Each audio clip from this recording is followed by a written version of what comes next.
नमस्कार दोस्तों, आपका हिस्ट्री 21 में बहुत बहुत स्वागत है। और जैसा हमने कहा था कि आज हम विजयनगर साम्राज्य के अंतिम वंश अराविडु वंश के विषय में चर्चा करेंगे व उसके प्रशासन के विषय में जानेंगे। उसके उपरांत विजयनगर साम्राज्य के विषय में जो महत्वपूर्ण फैक्ट थे उसकी चर्चा समाप्त होगी और उसके उपरांत हम लोग विजयनगर साम्राज्य के विषय में विस्तृत चर्चा करेंगे। तो आइए अराविडु वंश के बारे में जान लेते हैं। जैसा कि उल्लिखित था कि तालीकोटा युद्ध के पश्चात तिरुमल ने 1570 में सदाशिव राय की हत्या कर अराविडु वंश की स्थापना की तथा पेनुकोंडा को अपनी राजधानी बनाया। राजधानी परिवर्तन हो गई थी, पेनुकोंडा आ गई थी। इसके पहले जो तालीकोटा युद्ध के पहले दूसरी राजधानी थी और उसके युद्ध के उपरांत जो राजधानी वो पेनुकोंडा आ गई थी, जहाँ पे सदाशिव राय की हत्या की गई और अराविडु वंश की स्थापना की गई। वेंकट द्वितीय इस वंश का सर्वप्रथम शासक था। इसने चंद्रगिरी को अपना मुख्यालय बनाया और इस वंश का अंतिम जो शासक था, जो प्रमुख शासक था, वो रंग तृतीय था, जिसके राज्य में तंजौर, मैसूर और मदुरा आदि स्वतंत्र राज्यों का निर्माण हुआ था। क्यों ये महत्वपूर्ण है कि इनके समय 3 प्रमुख राज्य, वो तंजौर, दूसरा मैसूर, तीसरा मदुरा, ये 3 राज्यों का निर्माण हुआ था, स्वतंत्र राज्यों का निर्माण हुआ था। और इसके उपरांत विजयनगर साम्राज्य का एक बहुत वैभवशाली जो इतिहास था, जो एक बहुत ही महत्वपूर्ण इतिहास में एक महत्वपूर्ण स्थान रखता है, वो समाप्त होता है और या कहें या उसका पतन हो जाता है। इसके फटाफट हम प्रशासन के बारे में जान लेते हैं कि जैसे राजा था, राजा को सलाह देने के लिए एक मंत्री थी, मंत्री की परिषद थी, जिसमें प्रमुख सरदार होते थे। मंडलम में चूंकि राज्य विभाजित था और मंडलम को राज्य कहा जाता था और इसके नीचे जो थे वो नाडु का सिर्फ जिला से कंपेयर कर सकते हैं।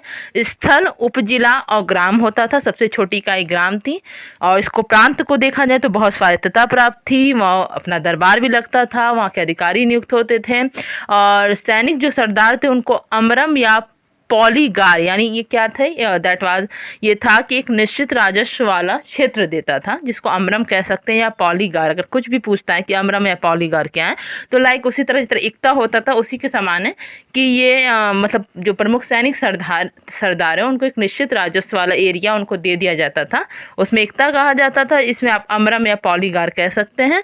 और फुगार, पॉलीगार या नायक कहे जाने वाले इन सरदारों को राज्य की सेवा के लिए एक निश्चित संख्या में पैदल, सैनिक, घोड़े, हाथी रखने पड़ते थे। तो ये प्रक्रिया थी। और फसल, मिट्टी की किस्म और सिंचाई की विधि, ये सब के अनुसार राजस्व की दरों में अंतर होता था। कैसी क्या है उसके अनुसार राजस्व को तय किया जाता था कि कहाँ पे फसल है, कहाँ की मिट्टी कैसी है, उसकी दरें कैसी हैं। सब चीज़ों को सोच के एक वैज्ञानिक पद्धति के अनुसार इसको दर को तय किया जाता था। इन दरों में आपको अंतर भी बहुत आसानी से दिख जाएगा। एक बात और इम्पोर्टेंट कि विजयनगर में दास प्रथा जो थी वो थी, प्रचलित थी, वो अस्तित्व में थी, ये इम्पोर्टेंट है। और अन्य कर में जैसे आप संपत्ति कर देख सकते हैं, पैदावार की बिक्री पर लगने वाला कर, पेशागत कर, सैनिक कर, मुसीबतों के दिनों में स्पेसिफिक था, जब मुसीबत थी सब सैनिक कर लगता था। और एक और इम्पॉर्टेंट विवाह कर, ये इम्पॉर्टेंट है। एक 16वीं सदी में निकितन, ये भी रूसी यात्री हैं, ये आए थे, घोड़े के व्यापारी थे। ये इन्होंने कहा था कि ज़मीन आबादी से भरी हुई थी, लेकिन जो लोग गांव में रहते हैं वे बहुत दयनीय अवस्था में हैं, जबकि सरदार लोग अत्यधिक समृद्ध एवं विलासिता का जीवन बिताते। यानी इन्होंने एक अंतर दिखाया। वो अंतर इस प्रकार है कि जो लोग शहर में हैं वो लोग आबादी हैं, गाँव की भी आबादी हैं, लेकिन उन लोग की दशा अच्छी नहीं है, वो दयनीय में है। जो छोटे वर्ग के लोग या जो किसान हैं, ये लोग हैं, वो लोग गरीबी से जीवन व्यतीत करें, जबकि जो सरदार लोग हैं वो समृद्ध हैं और वो वैभवशाली जीवन जी रहे हैं। इनमें शहरी जीवन का विकास हुआ और साथ साथ में वाणिज्य व्यापार भी बहुत विकास हुआ। मंदिरों के आसपास ये सारे वाणिज्य व्यापार विकसित हुए।